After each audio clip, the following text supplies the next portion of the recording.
once again on the V-dub. So we're plumbed. There's our two monster radiator hoses coming out, looping along. We sweep all the way around. We got one going down there, one going up here, and that's our radiator now, all hooked in and solid and plumbed. We were possibly going to use the radiator cooler, the part for the tranny cooler down at the bottom, but one of the fittings decided to bust loose for us and won't tighten. So I'm in luck, and I happen to have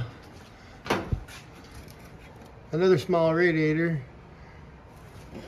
that I've flushed out clean, and I'm going to run that for my tranny cooler now.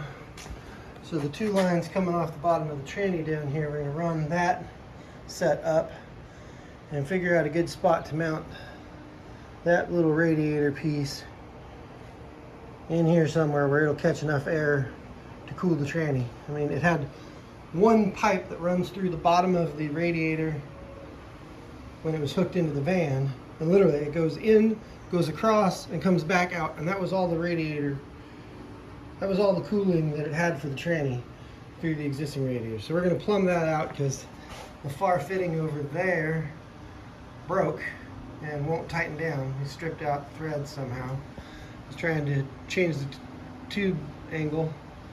You just loosen them and spin them, but when I undid that one, the threads were just gone. So close it up, make sure the radiator is sealed, because literally it's a tube in and a tube out.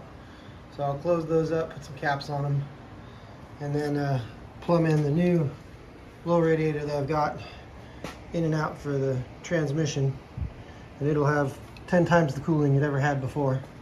So that'll probably be a good thing for this. But I think in the last video I said we already got the radiator plates welded in. It's now plumbed in with hoses and set up.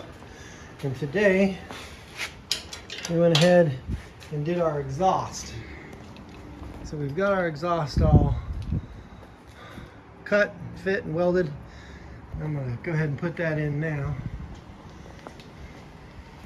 and then you can all see how that looks.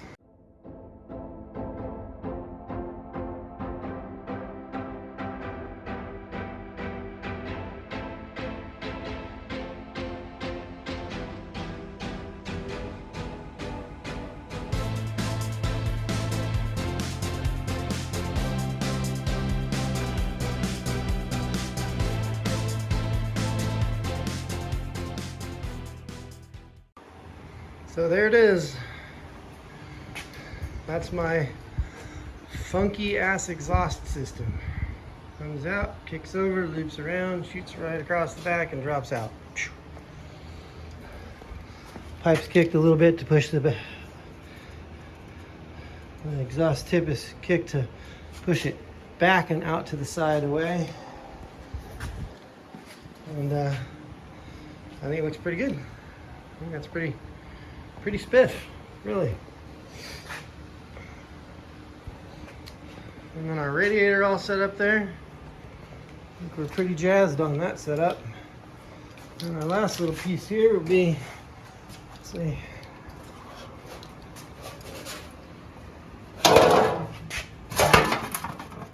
figuring out the mounting of the little heat shield. Keep the heat off of that radiator.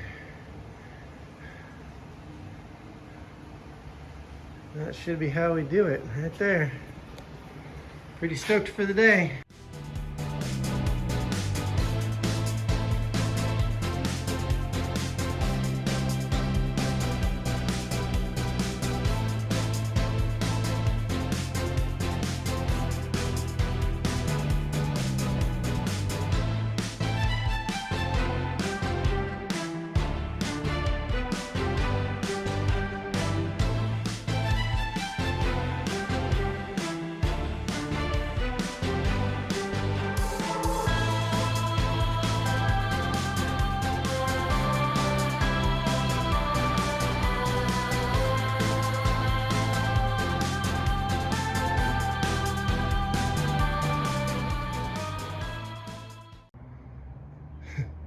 as pretty as it is not, it is severely functional at keeping heat from getting anywhere near that radiator.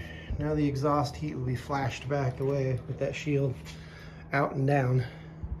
And that should help to keep our radiator from getting any of the excess heat from that setup. I bought a roll of this heat shield material with sticky backing. I'm going to cut a section of it.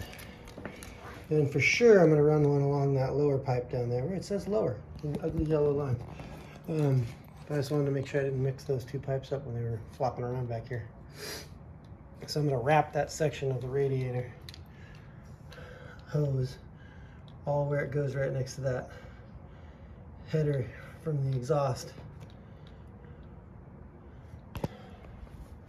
Shouldn't be any problem along here or along here.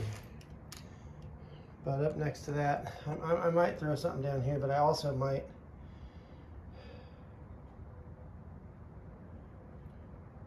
I don't know. I don't know what I'm going to do right there. I might wrap this section of those pipes as well, just because that other side header on this side is also pretty damn close to them.